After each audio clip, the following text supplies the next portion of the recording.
Hai sahabat servis, pada kesempatan kali ini saya akan melakukan perbaikan freezer box, yang mana untuk kerusakan freezer box ini tidak dingin sama sekali. Di sini saya coba rasakan di bagian dinding-dindingnya ini sama sekali tidak ada terasa dingin. Nah ini ya, freezer boxnya mengalami masalah tidak dingin. Ini saya coba cek di dalam freezer ini tidak ada terasa dingin sedikit pun. Oke, sepertinya ada permasalahan yang harus kita ketahui. Untuk suhunya sementara ini di 28,2 derajat ya. Artinya sama sekali tidak ada hawa dingin, melainkan ya panas saja nih. Oke, kita coba lihat untuk modelnya di sini yaitu F450LV ya. Oke, di sini ada keterangan ya, untuk arusnya sebesar 0,98 ampere. Baik, kita langsung saja lakukan pengecekan untuk bagian freezer box ini. Yang pertama kita harus pastikan dulu di bagian mesin kompresornya ini apakah bekerja. Di sini ada beberapa skrup yang harus kita buka terlebih dahulu ya. Saya akan coba lakukan pembongkaran kapnya ini.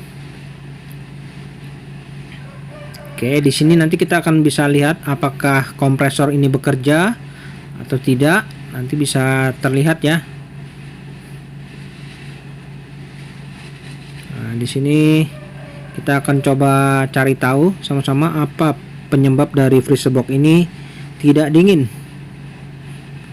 Oke, ini kapnya sudah saya bongkar. Dan mari kita lihat. Ya, sudah nampak di dalam ruang mesin ini. Di sini bisa kita lihat untuk fan pada kondensornya berfungsi saja, tidak ada masalah. Nah, ini ya. Saya coba raba di pipa hisapnya ini. Di sini ada terasa basah ya. Nah, ini terasa basah. Untuk filter dryer di sini saya raba tidak ada terasa hangat. Ya, untuk pipa tekannya juga tidak begitu panas. Oke, di sini menggunakan mesin kompresor dengan tipe KIDI 110H. Ini adalah kategorinya sepertiga PK ya. Jadi mesin kompresornya menggunakan kompresor sepertiga PK. Oke. Selanjutnya kita akan coba lakukan pengecekan. Dari sini bisa kita simpulkan, kita harus lihat dulu apakah ada kebocoran di bagian-bagian las-lasan di sekitaran pipa-pipanya ini. Pastikan terlebih dahulu ya. Namun alangkah baiknya bisa kita cek berapa arusnya kondisi saat ini nanti. Ya, kita akan coba ukur dulu berapa arusnya. Oke, saya coba siapkan dulu tang ampernya ini. Kita akan coba lakukan pengukuran.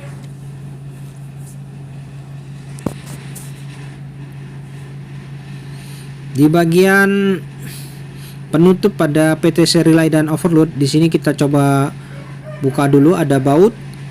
Nah, di sini kita akan coba ukur berapa arusnya saat ini kondisi running ini.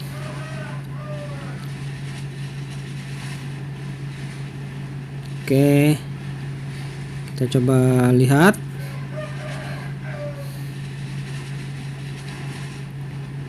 Ya, untuk arusnya di sini menunjukkan di 1,79 atau 1,8 ampere. Ya. Jadi memang sepertinya ada masalah kebocoran pada sistem. Sama sekali tidak ada dingin sama sekali ya. Jadi kita akan coba cari dulu di mana letak kebocorannya ini. Baik teman-teman, setelah saya lakukan pengecekan dan ternyata di bagian filter dryer di sini ya terdapat kebocoran halus.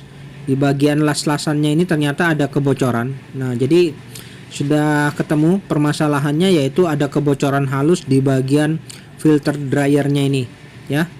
Dan ini kita harus lakukan pergantian saja supaya lebih mantap ya. Di sini tadi di bagian las-lasan ini kurang matang, jadi masih ada kebocoran halus sehingga gas freonnya kosong ya saat ini. Oke, ini saya siapkan filter dryer yang baru dan kita akan coba langsung lakukan pergantian ya. Oke, di sini saya akan coba lakukan pergantian filter dryer yang baru. Dan untuk ventil pengisian di sini juga akan saya pasang, yang mana di sini saya berikan pelindung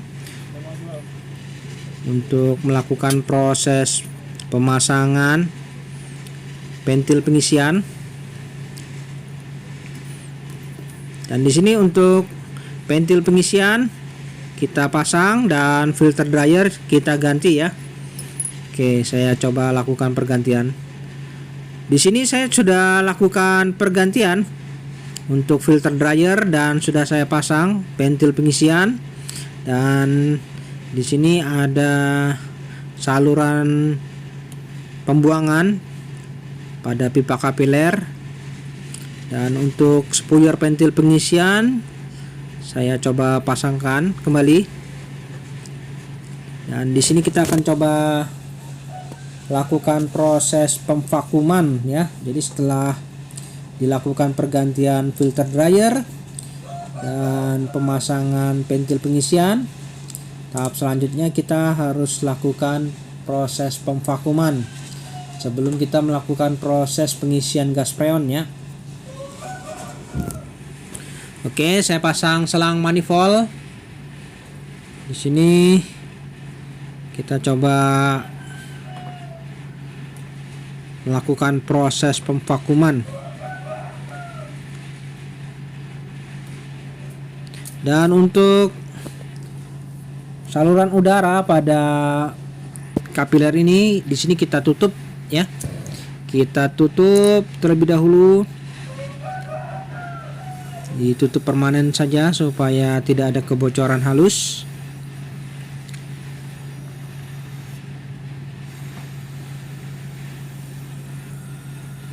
Oke, di sini. Jadi telah kita simpulkan bahwa masalah dari freezer box ini adalah terjadi kebocoran pada bagian las-lasan di filter dryernya. Dan kita lakukan pergantian filter dryer yang baru. Dan selanjutnya kita akan lakukan proses pengisian freon. Namun sebelum melakukan proses pengisian, kita harus lakukan pemvakuman. Oke, kita siapkan mesin vakumnya. Nah, ini mesin vakumnya.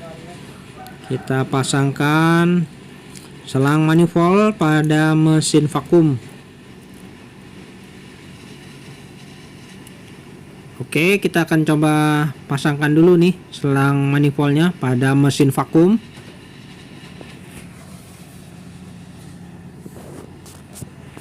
Nah, di sini pastikan untuk selang manifold pada pemasangan mesin vakum ini harus benar-benar rapat ya. Jangan sampai ada kendor atau kebocoran halus. Nanti proses pemvakumannya menjadi tidak sempurna. Baik, saya hidupkan mesin vakumnya. Dan di sini kita akan coba lakukan proses pemvakuman. Oke, pastikan untuk keran manifold kita buka ya. Biarkan udara yang ada pada sistem ini terhisap oleh mesin vakum. Nah, ini ya. Jadi proses pemvakuman kita lakukan sebelum melakukan proses pengisian freon. Oke, untuk proses pemvakuman kita biarkan kurang lebih sekitar 30 menit ya untuk mendapatkan hasil yang maksimal. Baik teman-teman, setelah kurang lebih 30 menit di sini proses pemvakuman sedang berlangsung dan saatnya kita bisa lihat di sini jarum menunjukkan di minus 30 PSI. Kita tutup dulu ya keran manifoldnya ini. Oke, setelah tertutup mesin vakum bisa kita matikan dulu. Kemudian selang manifold kita lepas. Dan di sini saya coba siapkan freon. Nah, ini freon kalengan Ineos Floor Clea R134A. Nah, ini ya. Saya menggunakan freon R134. Oke, kita pasang dulu ya selang manifoldnya pada keran freon ini. Di sini kita coba buka dulu keran freonnya. Lalu yang pasti kita harus buang dulu udara yang terjebak pada selang manifold. Di sini kita buka sedikit ya. Kita buang dulu ya udara yang terjebak pada selang manifold. Oke, jadi prosesnya sebelum kita melakukan pengisian gas freon, kita harus buang dulu ya udara yang terjebak pada selang manifold ya. Kemudian setelah itu baru kita bisa melakukan proses pengisian freon. Nah, ini kerannya bisa kita buka dulu keran freonnya. Kemudian di sini jarum menunjukkan tetap di minus 30 PSI dan saatnya di sini kita akan melakukan proses pengisian freon. Oke, untuk gas freon sudah kita masukkan dan di sini kondisi mesin kompresor off kita isikan paling tidak di 40 sampai 50 PSI. Jadi kondisinya mesin kompresornya masih off ini. Kita isikan dulu ya freonnya ini. Oke, setelah itu kita coba ukur dulu ya arusnya. Berapa arusnya nanti pada saat running awal. Di sini menunjukkan di 0 ampere ya. Oke, kita coba hidupkan freezer boxnya ini. Dan arusnya di 1,8 turun ya 1,7 kemudian 1,6 ya. Oke, ini untuk fan pada pendingin kompresornya sudah aktif. Untuk suhunya di 28,2 derajat. Oke, karena ini belum ada gas freon yang cukup, jadi belum dingin ini ya. Selanjutnya di sini kita mulai melakukan penambahan gas freon sedikit demi sedikit hingga mencapai tekanan dan arus yang sesuai.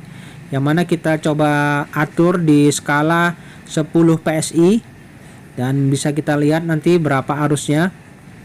Nah, ini pelan-pelan kita sambil tambah ya hingga mendapatkan tekanan yang pas yaitu di 10 PSI.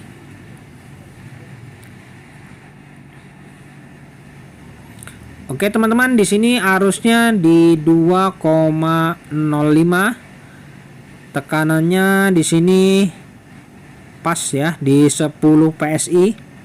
Ini ya sudah cukup ini. Sedangkan arusnya di 2,05 ya. Saya rasa sudah cukup ini. Arusnya di 2,05 untuk kompresor sepertiga PK.